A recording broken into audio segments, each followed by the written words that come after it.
Bismillahirrahmanirrahim.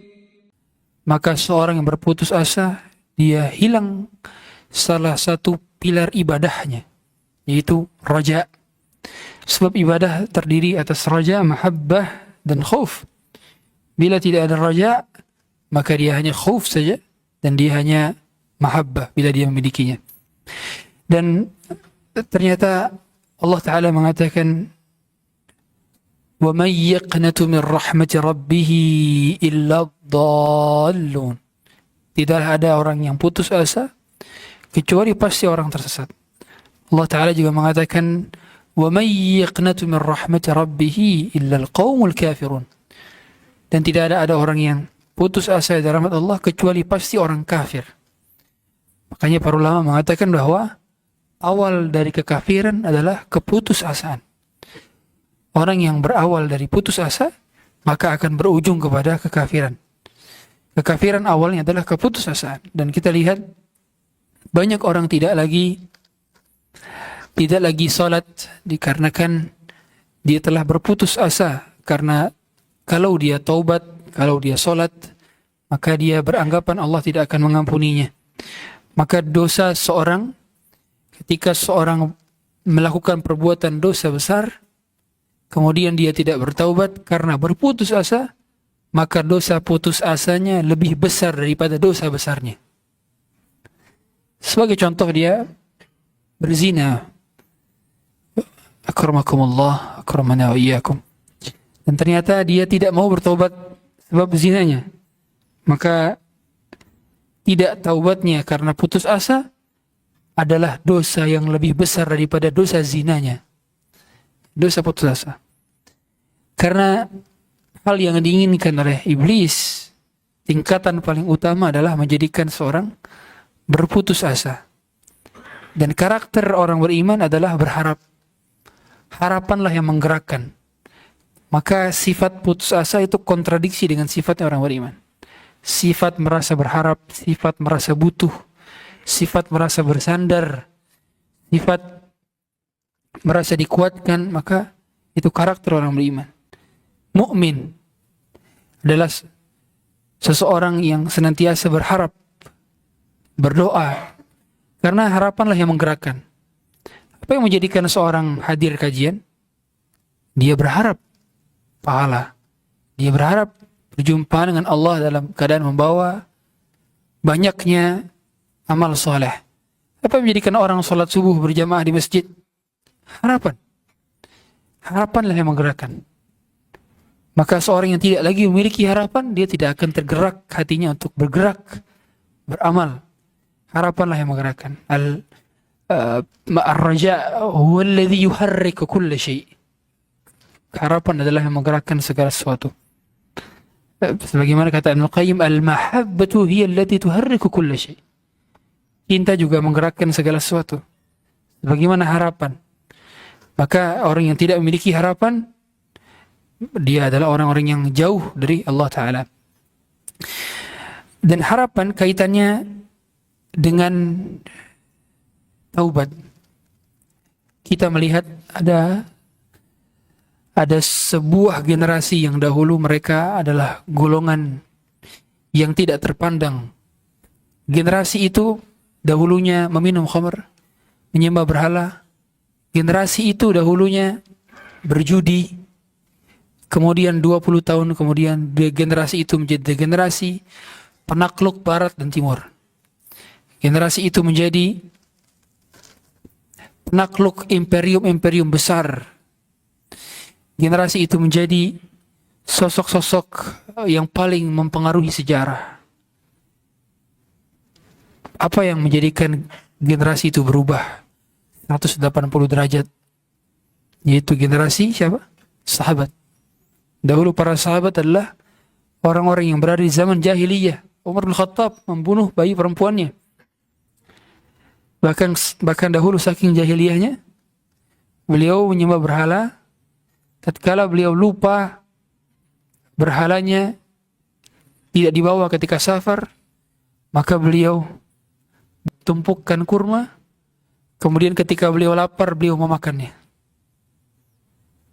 Beliau ceritakan sendiri nih. Tapi kemudian 20 tahun kemudian Al-Quds dipegang oleh beliau kuncinya. 20 tahun kemudian punya gelar Amirul Mukminin. 20 tahun kemudian ada statement, ada suggestion dari Nabi sallallahu alaihi wasallam. "Lau kana ba'di nabiyyun lakana Umar." Seandainya setelahku ada nabi, pasti nabinya Umar. Selang 20 tahun yang lalu masih womanize, main perempuan, gamble, judi, minum khamar, drink. 20 tahun kemudian berbeda. Apakah di fase perubahan itu Umar bin Khattab mengambil MBA di Harvard? Apakah Umar bin Khattab ikut short course class di Oxford? Tidak. Masa 20 tahun itu beliau bertransformasi menjadi seorang yang hebat karena satu amalan, yaitu taubat. Taubat. Para sahabat ini mengubah tokoh salafus saleh seperti Fudail bin Iyad yang dulu adalah perampok menjadi seorang yang ulamanya ulama, gurunya para guru. Fudail bin Iyad menjadikan ulama-ulama seperti Al-Imam Al-Qaffal 40 tahun jadi orang awam, 40 tahun jadi ulama. Menjadikan Imam Ibnu Hazm 20 tahunan jadi orang awam, 40 tahun kemudian jadi ulama. Apa yang menjadikan mereka bertransformasi sedemikian hebat? Atau samalah kurang lebih seperti Khalid bin Walid.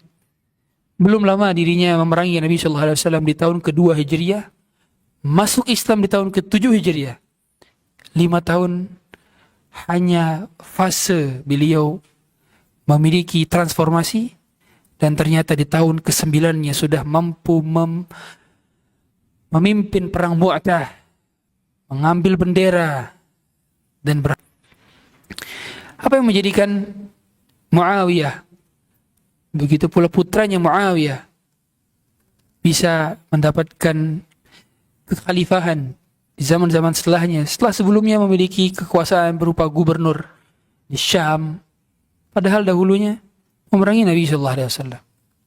Apa yang menjadikan Amr bin As, seorang diplomat ulung yang bahkan bisa langsung bernegosiasi dengan Najasyi, punya pengalaman, dahiyatul Arab, orang jeniusnya Arab, Amr bin As, dahulunya memerangi Nabi SAW. Ketika masuk Islam, maka menjadi orang paling brilian. Sebab mereka kembali pulang. Sebab mereka make a U-turn.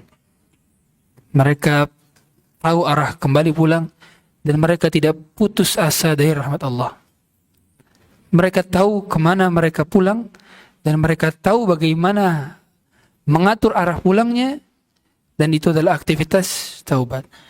Maka berputus asa dari rahmat Allah erat kaitannya adalah dengan tidak mau bertaubat.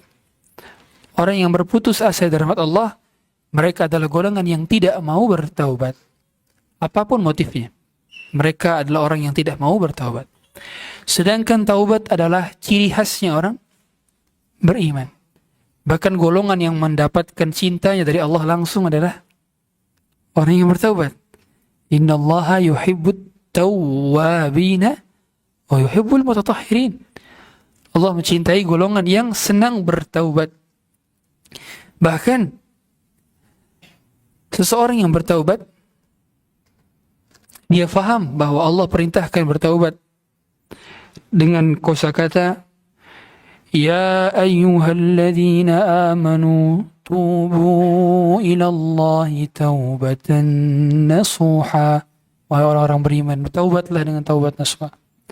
Bahkan Allah juga mengatakan wa tubu ilallahi jami'an ayyuhal mu'minuna la'allakum tuflihun. Bertaubatlah orang-orang beriman agar kalian beruntung. Yang dipanggil bukan pendosa dalam taubat ini. Yang dipanggil siapa? Orang beriman. Wa tubu ilallahi jami'an ayyuhal mu'minun, bukan ayyuhal usah, bukan ayyuha ashabal ma'siyah, bukan. Tidak dipanggil orang-orang pendosa di sini.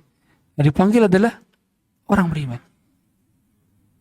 Bahkan Nabi SAW ketika beliau berhasil menaklukkan Mekah di tahun ke-8,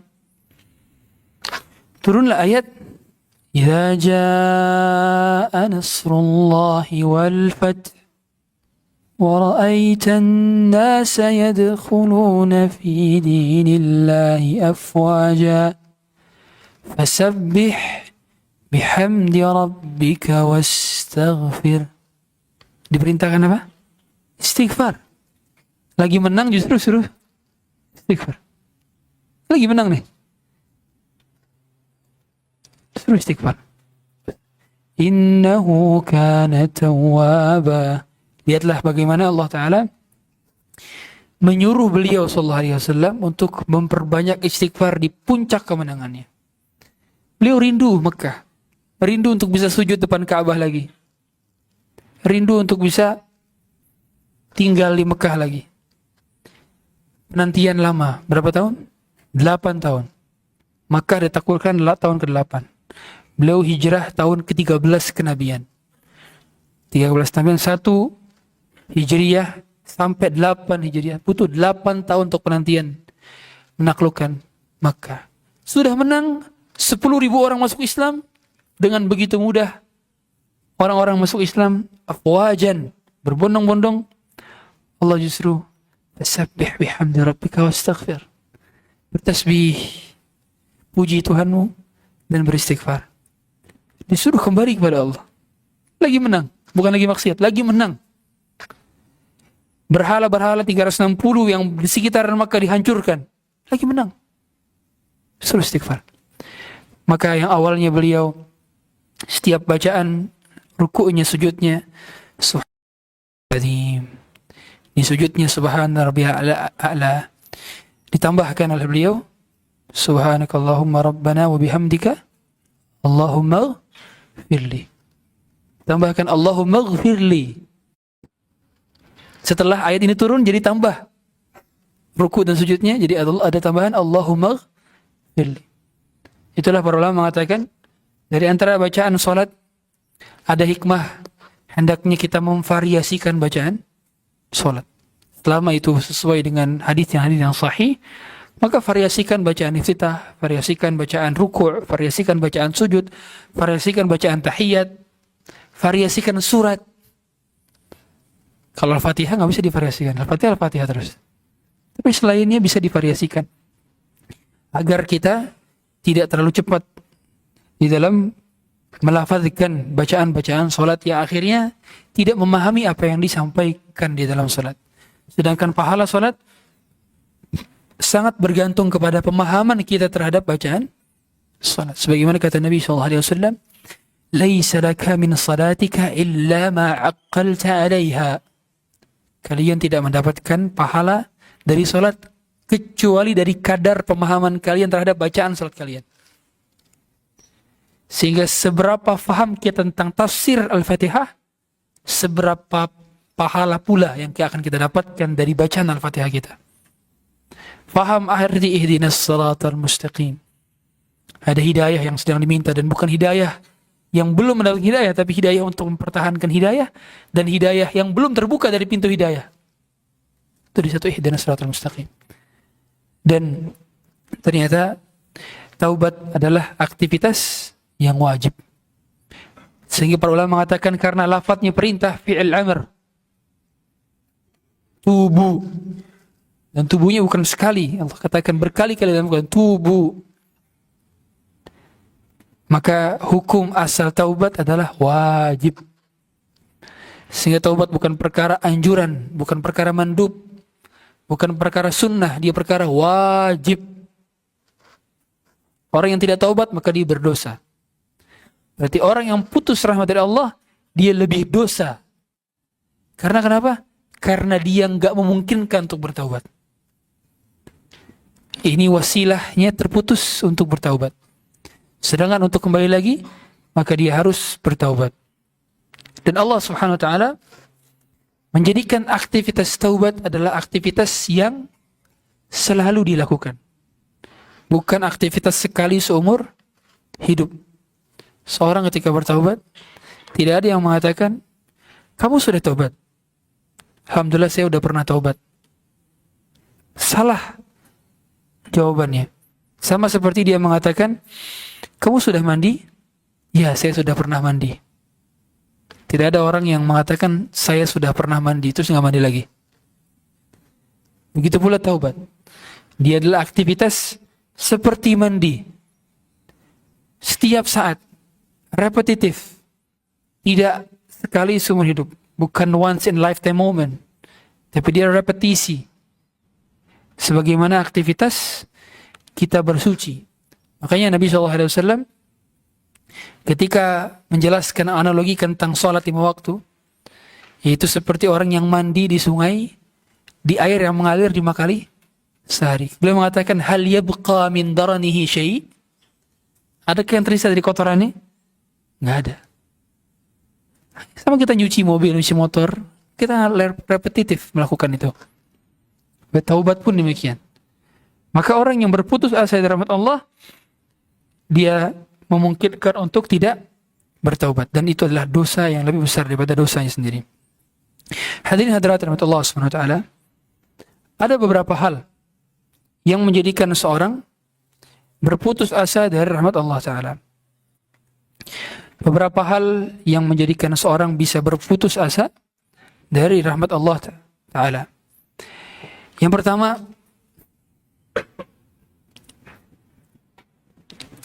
adalah dirinya tidak percaya kepada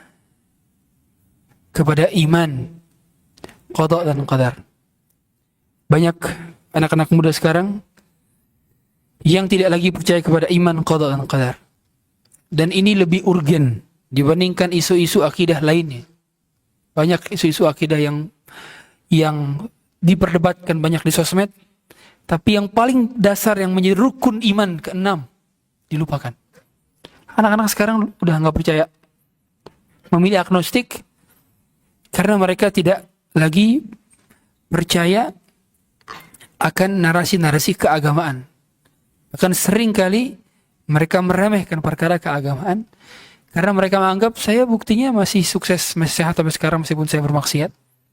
Ataupun menganggap bahwa kalau orang yang beragama hanya fokus kepada ritualnya saja tapi tidak ada asarnya, tidak ada bekasnya dari pengamalan dia terhadap ritual-ritual itu.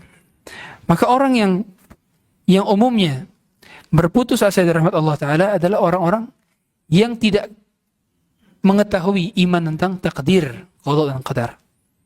Maka iman tentang takdir inilah yang menjadikan seorang bisa bahagia hidupnya. Demi Allah, saya pribadi, seandainya saya tidak iman kepada takdir, saya tidak bisa duduk di sini. Karena begitu banyak masa lalu yang saya alami juga. Kalau saya mengungkit-ungkit lagi dahulu-dahulu bagaimana saya rasakan, mungkin saya tidak akan duduk di hadapan Anda sekalian. Dan banyak di antara kita yang juga bisa kuat sampai sekarang karena let it go, membiarkan itu pergi. Kalau kita lihat mungkin di daerah-daerah pedalaman Yogyakarta, banyak yang sudah sepuh dan masih bisa sehat. Hampir rata-rata jawabannya kenapa bisa sehat sampai ratusan tahun, karena satu sifat, legowo. Legowo itu bagian dari iman kepada takdir. Orang bisa legowo itu karena iman kepada takdir. Yang sudah terjadi kan gitu. Makanya kalau orang tua mengatakan ya udah mau diapain lagi kan udah terjadi. Itu perkara yang beriman kepada Allah Ta'ala ketika sudah mengetahui bahwa apa yang digariskan untuknya ketika dia berbuat kesalahan pun itu sudah ditakdirkan oleh Allah Ta'ala. Tapi dia tidak menisbatkan kesalahan itu kepada Allah. Dia menisbatkan kesalahan kepadanya. Tapi rangkaian yang sudah Allah kehendaki, sudah Allah takdirkan. Jauh sebelum kita diciptakan.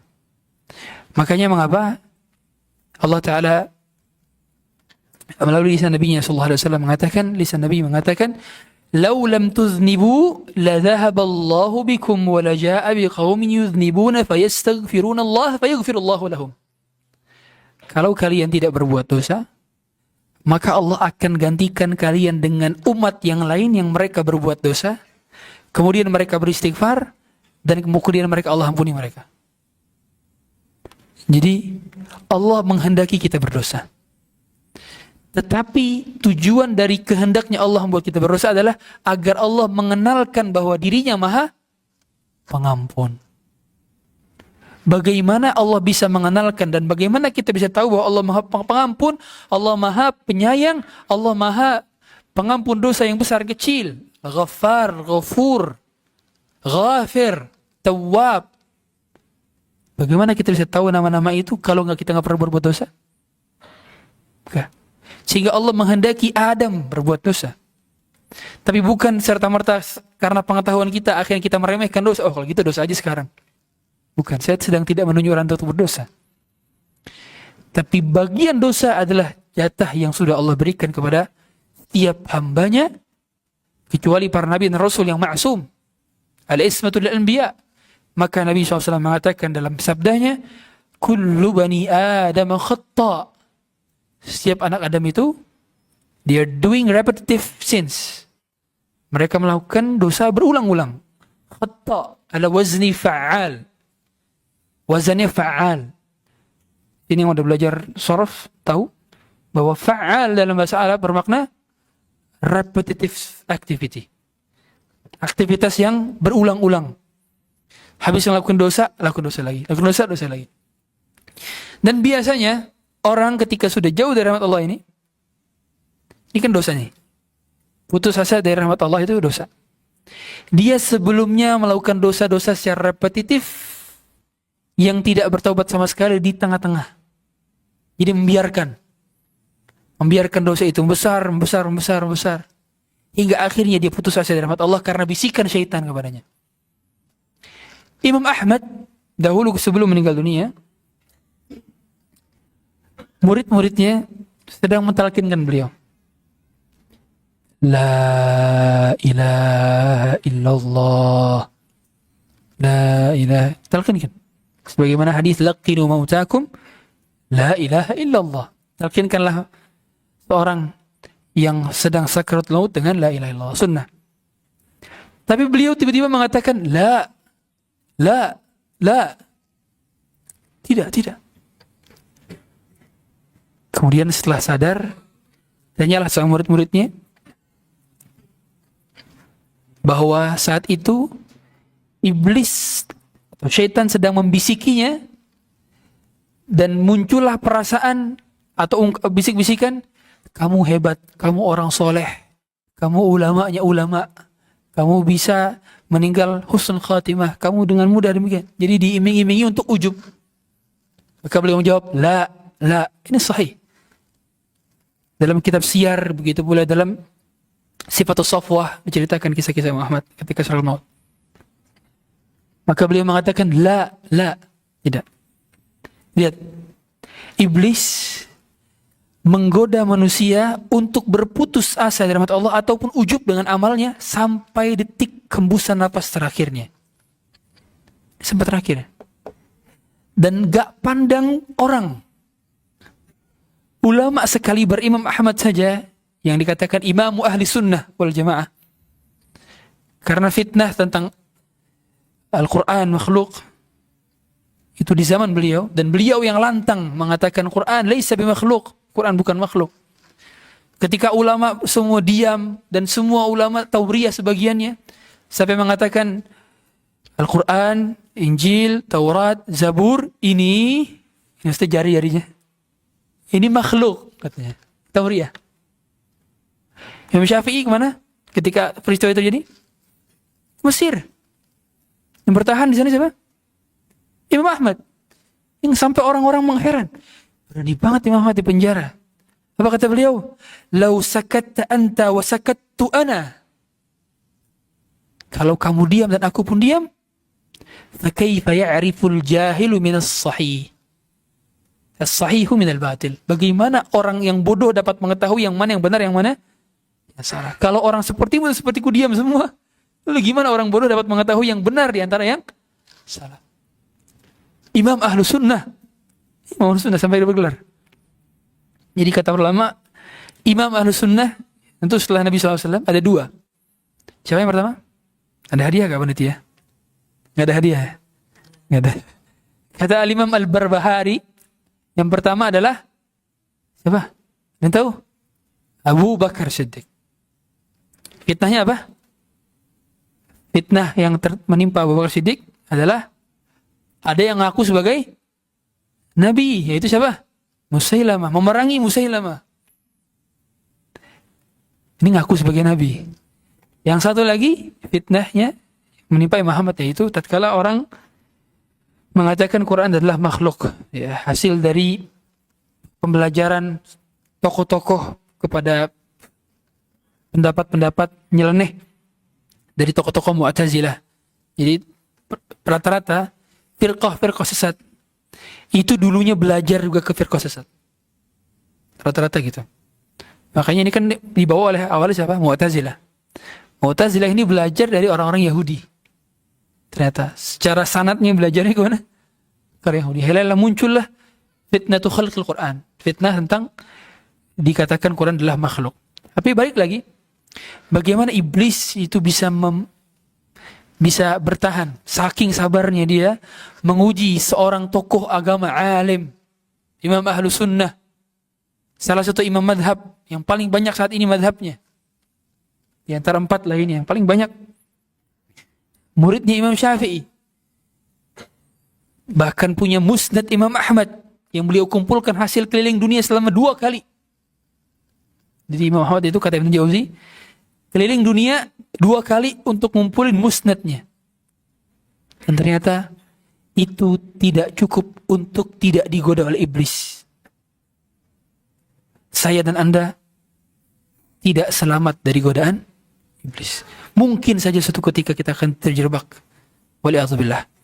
Maka jangan pernah percaya diri. Kalau sudah ngaji berarti bebas dari godaan iblis. Kalau sudah berjenggot berarti bebas dari godaan wanita. Kalau sudah berpeci berarti bebas dari godaan duit, harta. Gak ada yang bebas sebelum meninggal dunia. Sebelum meninggal dunia kita belum bisa terbebas dari fitnah-fitnah ini. Nah karenanya seseorang ketika dia mengetahui bahwa takdir Allah itu ada, nyata, dan dia percaya kepada takdir, ini akan berharap dirinya kepada Allah Ta'ala. Karena orang yang kecewa biasanya karena dia tidak mengimani bahwa sebelum-sebelumnya itu tercatat. Sebelumnya sudah tercatat. Makanya kenapa Allah rahasiakan takdir? Kenapa? Cukup 1 ayat. Yang Allah katakan dalam Quran, لِكَيْ لَا تَأْسَوْا عَلَى مَا فَاتَكُمْ وَلَا تَفْرَحُوا بِمَا آتَاكُمْ. Agar kalian tidak sedih terhadap apa yang sudah berlalu. Dan kalian tidak berbangga dengan apa yang kalian alami sekarang.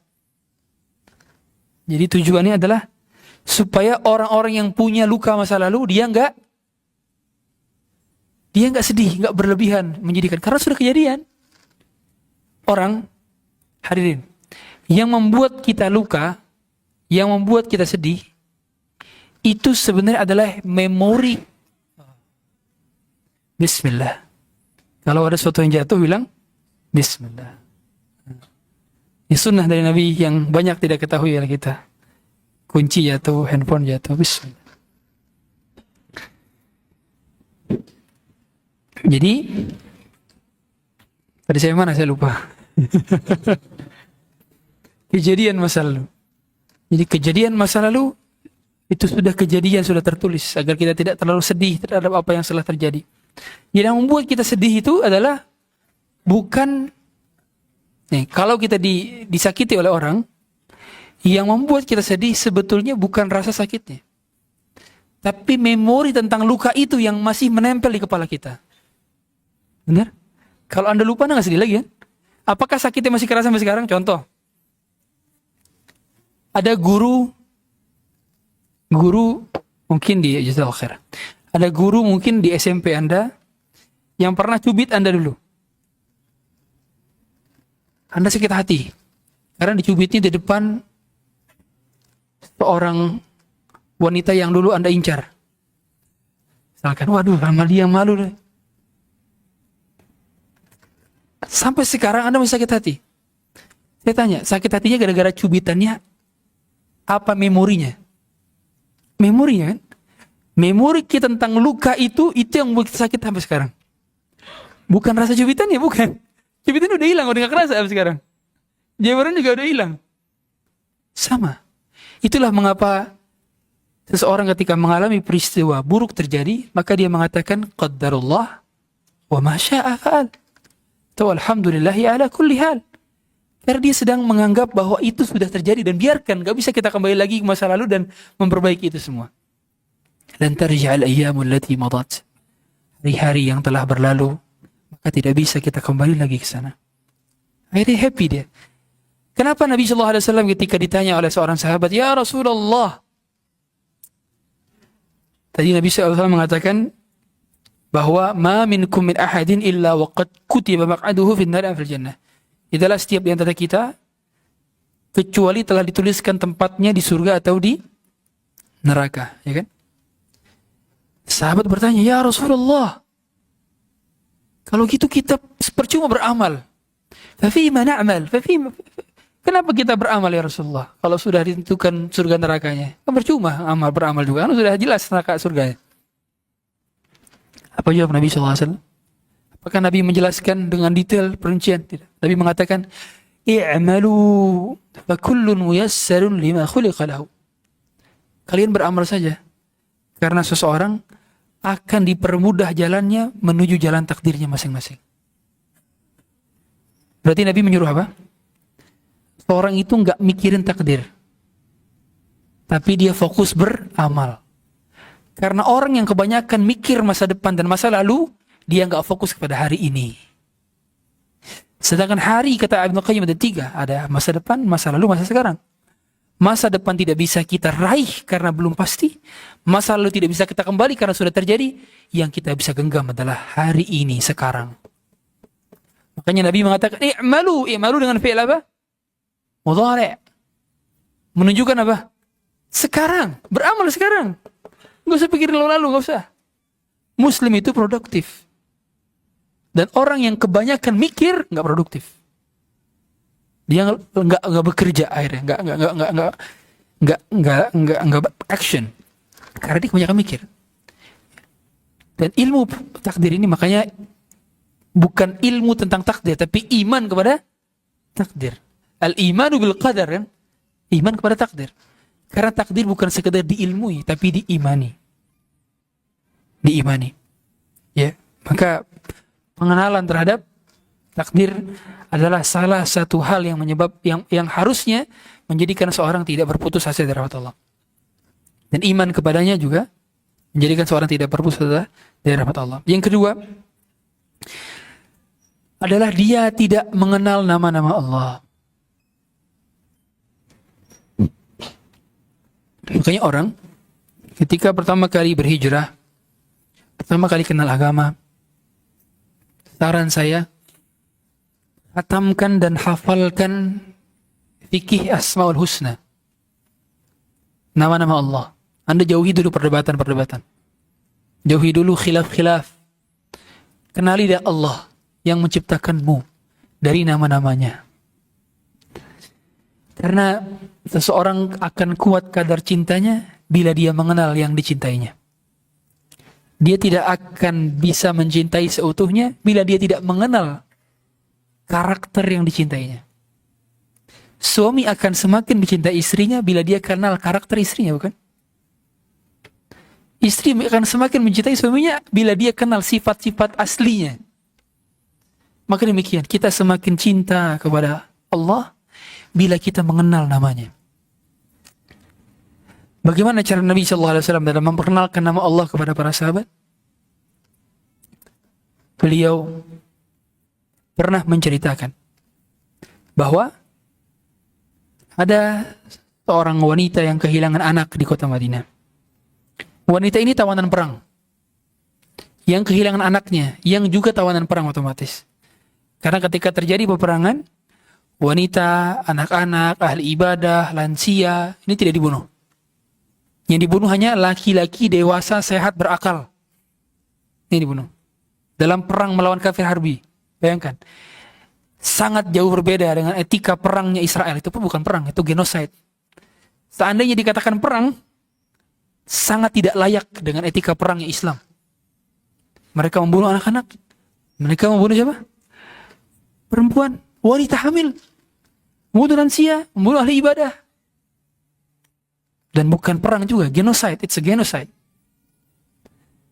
Lihat Islam, ketika perang saja, pohon-pohon tuh gak boleh ditebang. Jalan gak boleh diblokade, ditutup gak boleh. Bangunan-bangunan tempat ibadah gak boleh dihancurkan. Makanya kalau kalian tidak jauh berbeda seperti bagaimana gereja-gereja di Eropa itu banyak dibeli oleh umat Islam dan dialih fungsikan jadi masjid, nggak dihancurkan. Islam agama yang sangat-sangat memperdulikan lingkungan. Jadi jangan ajarkan kalau sekarang ada apa namanya itu WHO yang bukan WHO sorry UNICEF, goals apa? Anyone knows? Ada yang tahu? Greenpeace dan apalah namanya. Jadi UNICEF itu punya, bukan UNICEF, PBB punya Sustainable Development Goals namanya. SDGs, exactly. SDGs. Lingkungan, kemudian sanitasi, kemudian mengurangi poverty dan berbagai macam tujuan-tujuan. Ini sudah Islam semua jelaskan. Agama ini sudah clear secara praktek against kepada perbudakan.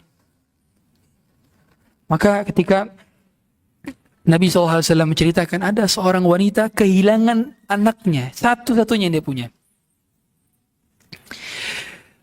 Dan ibu-ibu di sini tahu bagaimana rasanya kehilangan anak-anak. Saya sebagai seorang ayah saja saya pernah kehilangan anak cuman beberapa menit. Gak sampai 5 menit mungkin. Beberapa menit. Ketika di mall saya pesan ojek online. Saya pegang anak saya. Qadarullah angkat telepon dan anak saya lepas. Saya ke belakang, mana Rasya, mana Rasya. Dan itu subhanallah kalut. Karena di mall banyak orang. Dan istri saya sama anak yang satu lagi. Sama anak saya satu lagi. Kalut. Saya pikir, saya ingat tadi sini. Gimana jadi kalau ibu, ini ayah, bagaimana perasaan ibu? Ibu 2% lebih cintai, lebih dominan kepada anak. Ini 5 menit.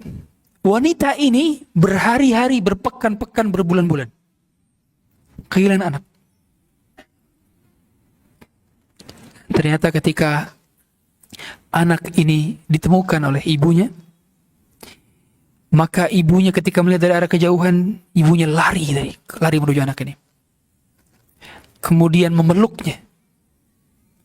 Kemudian memengganggamnya, menciumnya, dan menyusuinya.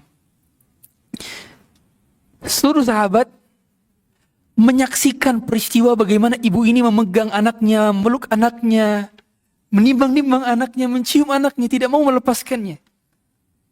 Mereka menangis melihat kondisi ibu ini melihat anaknya. Menangis. Karena akhirnya ketemu juga dengan anaknya. Nabi SAW kemudian berbalik ke arah para sahabat. Dan beliau mengatakan, "Atarawnaha mulqiyatan waladaha finnar?" Mungkinkah ibu ini melemparkan anaknya ke dalam api? Bala ya Rasulullah, bala ya Rasulullah. Mustahil ya Rasulullah. Mustahil. Sedangkan dirinya mampu untuk tidak melemparkan ke dalam api. Kata Nabi SAW, "Lallahu arhamu bi'ibadihi min hadhihi biwaladiha." Allah lebih cinta kepada kita sebagai hambanya dibandingkan ibu ini kepada anaknya. Kita sudah tahu bahwa Allah Maha Pengasih, Maha Penyayang. Tapi begitu dijelaskan cara Nabi SAW menjelaskan sifat rahmatnya Allah Ta'ala dengan kisah ini yang di depan mata para sahabat, merinding kita dibuatnya. Menangis kita dibuatnya. Bagaimana kisah cintanya ibu ini kepada anaknya yang dia menitikkan air mata dan menangis ketika memeluk anaknya, ketika hilang berhari-hari, berpekan-pekan, berbulan-bulan. Dan ternyata anak itu digenggamnya kembali. Dan rasa cinta itu tidak ada apa-apanya dibanding cinta Allah kepada hambanya. Allahu arham. Arham. Lebih mencintai, lebih menyayangi daripada ibu ini kepada anaknya. Lihatlah bagaimana juga Nabi SAW menceritakan tentang kondisi orang yang bertaubat dengan analogi seseorang yang sedang bersafar di tengah gurun Sahara yang luas, tidak ada air, tidak ada pohon, tidak ada sungai, tidak ada apapun. Hanya dia dengan untanya dan barang-barangnya. Jadi kehidupannya adalah di mana? Di untanya. Kalau untanya hilang, maka hilanglah kehidupannya. Alias mati. Kalau untanya hilang berarti mati. Karena dia mati, karena dia bakal kehausan, dia akan gelagapan, karena dia nggak ada bawa bekal sama sekali kecuali untanya. Dan ternyata saat itu nggak ada Google Maps, tidak ada GPS, tidak ada Waze, tidak ada sharing live location, nggak ada. Kalau untanya hilang, nggak bisa kembali. Maka lihatlah tatkala Nabi SAW menganalogikan bagaimana sayangnya Allah kepada hambanya yang kembali. Kata Nabi SAW, Lallahu ashaddu farahan bitaubatil abdi hina tab min ahadikum. Allah lebih sayang dan cinta kepada seorang hamba. Allah lebih bahagia keadaannya ketika melihat hambanya yang bertaubat daripada bahagianya seseorang ketika dia menemukan kembali unta serta berbekalan di atasnya yang hilang dan dia temukan kembali. Allah lebih bahagia dibandingkan bahagia orang ini. Yang orang ini bahagia, dia sampai kebolak-balik. Dia mengatakan, Allahumma anta abdi wa ana rabbuk. Ya Allah, engkau adalah hambaku dan aku adalah Tuhanmu. Saking bahagianya. Kata Nabi SAW, akhta'a min syiddatil farah. Dia salah, saking bahagianya itu sama salah. Berarti puncak kebahagiaan itu orang ketika apa? Puncak kebahagiaan itu ketika orang udah nggak tahu lagi. Bayangkan kalau ada orang yang sedang bahagia, biasanya nih, orang, contoh deh, hari-hari ini, keterima di PTN yang dia paling sukai, kan biasanya suka ada video reaction, ya gak? Video reaction, ngebuka website, itu dia udah nggak peduli lagi dengan penampilannya, mau ketawanya kayak gimana, udah nggak peduli lagi. Saking bahagia, dan kadang-kadang juga udah salah nyebut, ada kesalahan, mistake dalam pengucapan, karena saking bahagianya. Itu kalau keterima doang. Bagaimana ini kehidupan? Makanya para ulama mengatakan, sebagaimana orang ini yang menemukan kehidupannya kembali, kan kehidupannya, unta bersama barang dagangan dia yang isinya makanan, minuman, ini kehidupan. Dia bisa merasa hidup, maka demikian pula orang yang bertaubat. Dia mendapati kehidupan setelah kematian. Dia mendapati kehidupan kedua setelah masa kelamnya. Inilah kehidupan setelah kehidupan. Jadi taubat adalah hidup, kembali hidup. Orang yang bertaubat dia kembali hidup. Sebagaimana orang ini, dia bahagia karena dia kembali hidup. Dan orang bertaubat lebih daripada keadaan orang ini. Yaitu, dia lebih kembali hidup dibandingkan orang yang sekedar kembali hidup dengan perbekalan makanan minumannya. Kembali hidup. Kembali hidup. Itulah mengapa mengenal nama Allah dari Asmaul Husna, dari sifat-sifatnya, kita tahu dari belajar cara kita mengenal nama Allah yang nama-nama Allah terkesan seperti sama dengan kita, tapi secara hakikat berbeda. Sebagai contoh, Allah memiliki nama Al-Wahhab, yang maha memberi. Tapi pemberian Allah berbeda dengan pemberian kita. Allah ketika memberi, Allah tak butuh dapat balasan. Allah ketika memberi, Allah unlimited ketika memberi, tanpa ada batasan yang, kalau kita punya harta 1 juta, ada batasan kita infaknya. Hatta sampai harta antum seperti Timothy berapa hartanya? Seperti siapa sih sekarang yang jadi tokoh Gen Z atau Gen Alpha? Siapa lagi? Siapa? Ya, Timothy, I mentioned already ya. Siapa selain Timothy? Ya, oke lah, mungkin CR misalkan, CR. Atau seperti CR gitu ya. Dia akan spend uang dengan batasan. Karena dia punya batasan dalam hartanya. Selama harta kita masih berangka, berarti masih memiliki batasan, benar? Karena yang unlimited berarti nggak berangka. Ya. Harta kita masih berangka. Siapa? Steve Jobs. Oh, Steve Jobs, sorry. Jeff Bezos misalkan. Jeff Bezos. Siapa? Founder apa? Elon Musk. Masih kelihatan angkanya. Selama masih ada angka berarti miskin. Benar? Selama masih ada numbers di sana berarti miskin, ya. Yang kaya adalah Allah yang tidak memiliki angka lagi kekayaannya. Unlimited, limitless. Makanya Allah mengatakan, Antumul fuqara ila Allah. Allahu huwal ghaniyul hakim. Bayang, Allah mengatakan kalian semua fakir, benar gak fakir? Ya benar, karena kita masih punya angka. Selama dari rekening masih ada angka berarti miskin. Kalau sudah nggak berbentuk angka lagi, berarti kaya, benar kan? Ya.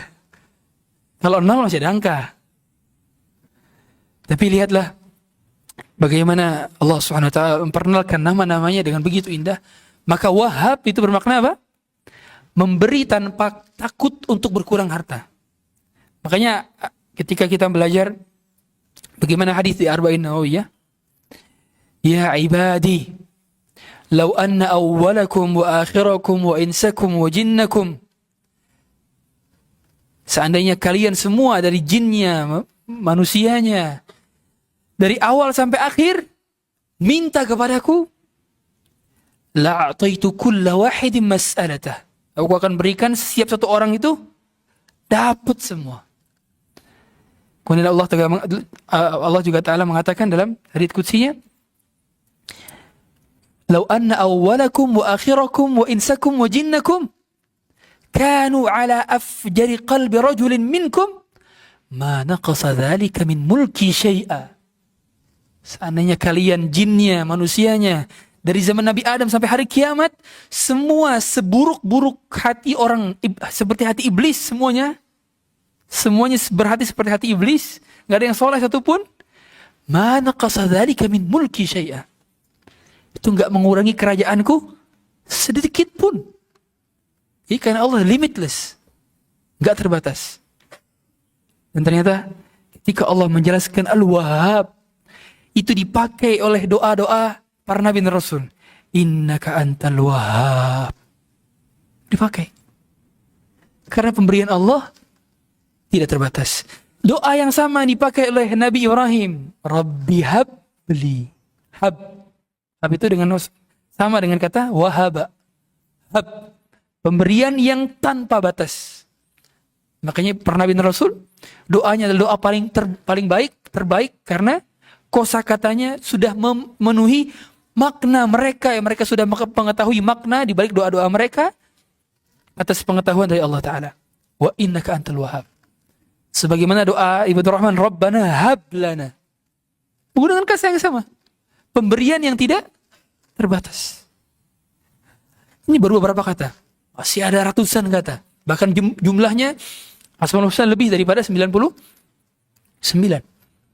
Tapi yang bisa mengamalkan 99, bagaimana kata Nabi SAW, Inna lillahi tis'atan wa tis'ina isman man ahsaha dakhala jannah. Allah memiliki 99 nama.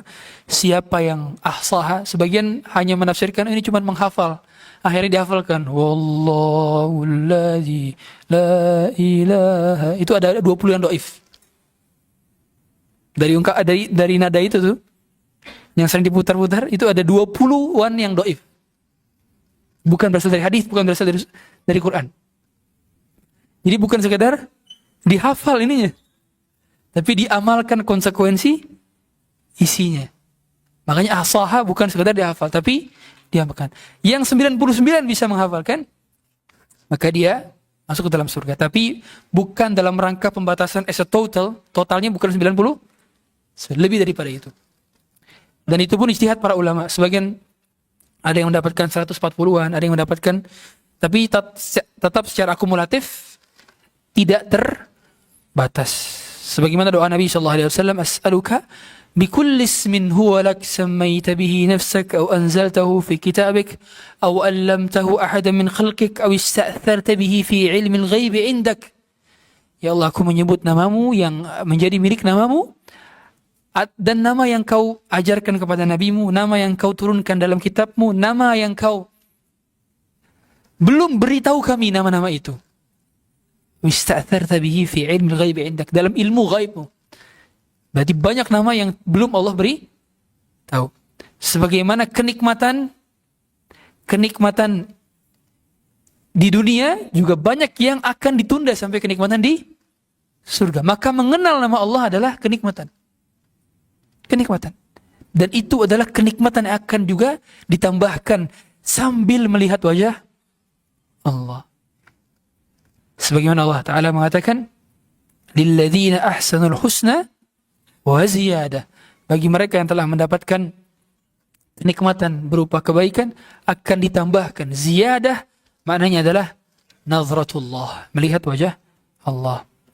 Kemudian yang berikutnya, yang ketiga, seseorang yang menunda taubat atau seorang yang berputus asa dari rahmat Allah, biasanya karena dia nggak pernah istighfar. Jadi sengaja Allah lalaikan sampai detik di mana dia mau bertaubat, malah Allah jadikan dia berputus asa. Akhirnya jadi nggak taubat. Karena kemampuan taubatnya seseorang itu juga pemberian dari Allah. Orang bisa bertaubat karena diberi oleh Allah kesempatan untuk bertaubat. Sebagaimana Fir'aun yang tidak diizinkan dia bertaubat. Makanya tatkala Fir'aun berdoa sempat mau bertaubat, sebagaimana kata Al-Hafidz Ibnu Katsir, malaikat itu menyumpal mulutnya dengan pasir, dengan tanah, sehingga nggak bisa. Akhirnya meninggal dunia dalam keadaan kufur. Sebagian lagi mengatakan bahwa Fir'aun ketika itu bertaubat tatkala ruh sudah berada di kerongkongan. Sebagaimana Nabi SAW mengatakan, innallaha yaqbalu taubatal abdi ma lam yugharghir. Allah menerima taubat seorang hamba selama belum nyawa di kerongkongan. Dan Fir'aun telah berada di kerongkongan. Yang keempat adalah su'udzan kepada Allah. Dia memiliki prasangka yang buruk. Itulah mengapa dalam hadits qudsi, dalam riwayat Ahmad, Nabi sallallahu alaihi wasallam menyampaikan hadits qudsi yang Allah Ta'ala mengatakan, ana 'inda dhanni 'abdi bi, in dhanna khairan falah wa in dhanna syarran falah. Aku sesuai dengan prasangka hambaku, yang bila dia berprasangka baik, aku pun berprasangka baik. Bila dia berprasangka buruk, aku berprasangka buruk. Maka su'udzan ini tidaklah terjadi kecuali karena apa? Karena dia tidak mengenal nama-nama Allah. Allah memiliki nama Al-Latif, Al-Khabir, Al-Latif, yang maha lembut. Yang kelembutan Allah Ta'ala menjadikan seseorang tidak sadar sedang digiring kepada suatu keburukan atau kebaikan. Sebagaimana Allah menggiring Nabi Yusuf untuk mengarahkan dia kepada kebaikan, puncak kebaikan, giringan awalnya adalah hal-hal yang dirasa buruk oleh Nabi Yusuf. Dilempar ke dalam, sebelumnya dihasadi oleh saudara-saudaranya, dilempar ke dalam sumur, cukup belum difitnah oleh saudara-saudaranya bahwa digigit oleh serigala, kemudian ditemukan dijual sebagai budak di pasar, ditemukan, digoda, dipenjara, dilupakan sama kawan yang sudah ditolong, dipenjara, ya kan? Berkali-kali tuh. Sampai tahapnya di mana Nabi Yusuf bisa menakwilkan mimpi, kemudian ditawarkan menjadi seorang pejabat dan beliau memilih menjadi menteri pendahara, dan ternyata kemudian setelah didatangkan semua saudara-saudaranya, yang beliau masih ingat satu persatu wajah mereka yang menzalimi. Tapi saudara-saudara lupa kepada wajah adiknya. Demikian para pembuat kezaliman selalu lupa kepada siapa dia berbuat zalim. Tapi mereka yang dizalimi tidak pernah lupa dengan wajah-wajah penzalimnya. Nabi Yusuf sangat ingat satu persatu wajah mereka yang menzaliminya. Tapi apa jawaban Nabi Yusuf? Qala la tasriba alaikumul yawm. Hari ini kalian tidak berdosa sama sekali. Yaghfirullahu lakum. Semua kalian semoga Allah ampuni. Subhanallah. Itulah pemaafan yang indah. Safhan jamil. Safhun jamil itu pemaafan yang indah. Dan bagaimana Nabi Yusuf bisa tidak berburuk sangka kepada Allah padahal himpitan ujiannya bertubi-tubi. Apa jawaban Nabi Yusuf?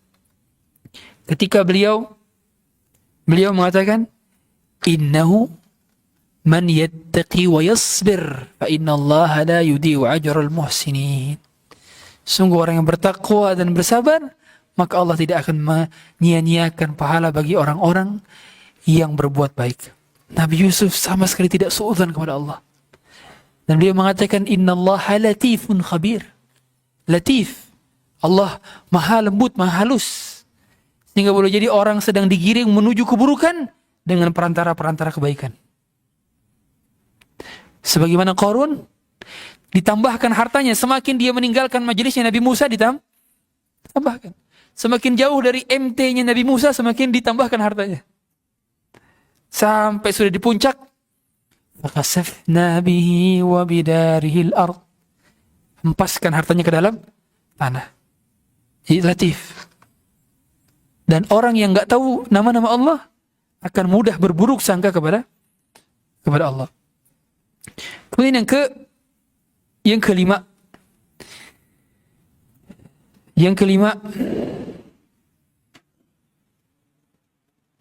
adalah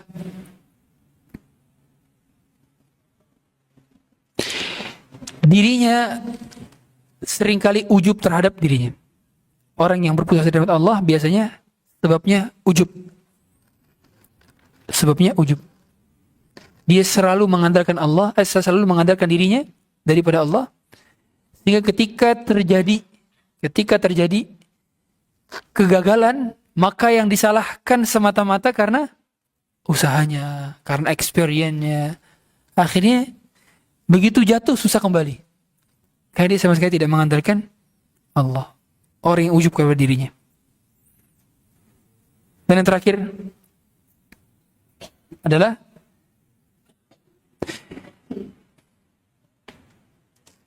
bisikan iblis yang dia iakan. Bagaimanapun, puncak daripada prestasi iblis adalah selain membuat orang bercerai, adalah dengan membuat mereka menjadi kafir. Talbis iblis yang pertama puncaknya adalah menjadikan orang kafir. Yang kedua, menjadikan orang terjerumus ke dalam bid'ah. Yang ketiga, menjadikan orang terjerumus ke dalam kemaksiatan. Yang keempat, menjadikan orang melakukan perkara-perkara makruh. Yang kelima, menjadikan orang lalai dengan banyaknya yang mubah yang dilakukan.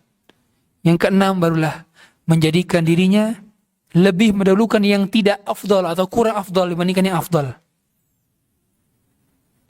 Jadi kalau misalkan nggak bisa dikafirin, ya udah berbuat bid'ah aja. Kalau nggak bisa berbuat bid'ah, berarti buat maksiat aja. Dan maksiat berarti turun sampai tahap di mana dia ada amalan yang lebih afdal, ada amalan yang kurang afdal, dia mengamalkan yang kurang afdal. Padahal ada yang lebih afdal. Itu tipe dari iblis. Berarti sampai titik pada penghabisan, dia tidak akan berhenti menggoda manusia. Tapi ala kulin, Semua dari keputusasaan ini dia berasal dari syaitan. Karena iblis adalah makhluk pertama yang putus asa dari rahmat Allah. Sehingga mereka yang berputus asa dari rahmat Allah sama seperti mengikuti jalannya iblis. Yang berputus asa dari rahmat Allah berarti itu adalah jariyahnya iblis. Karena setiap yang berputus asa dari rahmat Allah sedang mengikuti jalannya iblis, yang mereka adalah orang yang jauh dari rahmat. Mereka adalah makhluk yang jauh dari rahmat Allah Subhanahu wa taala. Demikian mungkin penjelasan dari apa yang kami sampaikan. Walhamdulillah.